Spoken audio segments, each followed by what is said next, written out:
इस समाचार के प्रायोजक हैं मोनिका बेकरी,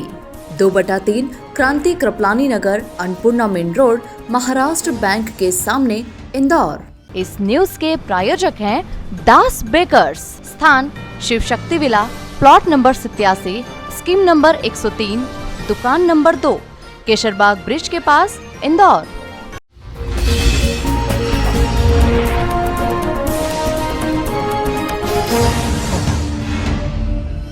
साइबर क्राइम के तहत किसी भी माध्यम से फरियादी के रुपए निकाल लेने और शिकायत के बाद अकाउंट को सीज करके फरियादी के रुपए वापस दिलाने का सिलसिला इंदौर क्राइम ब्रांच करती आ रही है। लेकिन किन्हीं मामलों में सूचनाओं के आदान प्रदान में आ रही दिक्कतों को लेकर क्राइम ब्रांच के एडिशनल डीसीपी की मौजूदगी में इंदौर के पुलिस कंट्रोल रूम में एक बैठक शहर के लगभग सभी बैंक के वरिष्ठ अधिकारियों के साथ की गई।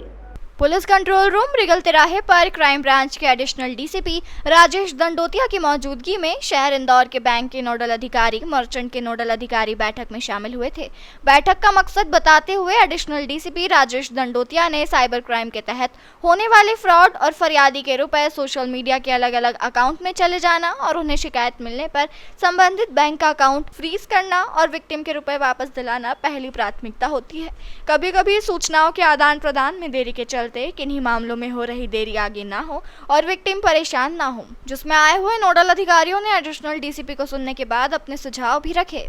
ये इसमें अभी साइबर क्राइम की जिस तरह से घटनाएं होती हैं और तत्काल जैसे ही फ्रॉड होता है साइबर क्राइम का, उस विक्टिम्स के अकाउंट से पैसे चले जाते हैं, कहीं पे डिजिटल वॉलेट में चले जाते हैं, पेटीएम में चले जाते हैं, कई जो गेटवे बने हुए हैं उनमें चले जाते हैं और मर्चेंट्स कई बने हुए हैं। तो इसमें कई बार क्या होता है कि त्वरित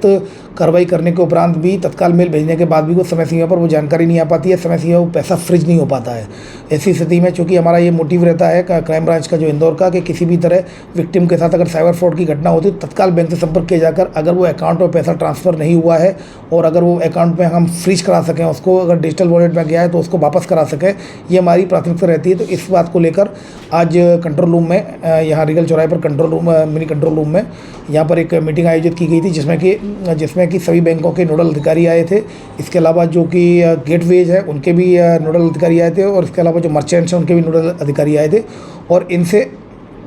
डिस्कशन किया गया है। कुछ समस्याएं, क्या क्या व्यवहारिक समस्याएं आती हैं उनके द्वारा भी साझा की गई। हमारे द्वारा भी बताया गया कि किस तरह से विक्टिम को, हम दोनों लोग मिलकर किस तरह से विक्टिम को अधिक से अधिक उसको पीड़ित होने से बचा सकें, अधिक से अधिक उसको लाभ दिलवा सकें, क्योंकि उसका जो पैसा वापस करा सकें, जो उसका पैसा फ्रीज चला जाता है, जो अकाउंट में ट्रांसफ़र हो जाता है, जो साइबर फ्रॉड की धोखाधड़ी की बड़ी संख्या में जो शिकार होते हैं, तो उनको कुछ हद तक न्याय दिलवाने के लिए दोनों एजेंसी है जो बैंक के नोडल ऑफिसर्स हैं उनके द्वारा भी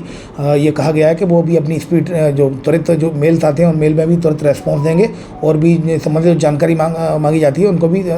समय सीमा में जानकारी प्रदान करेंगे।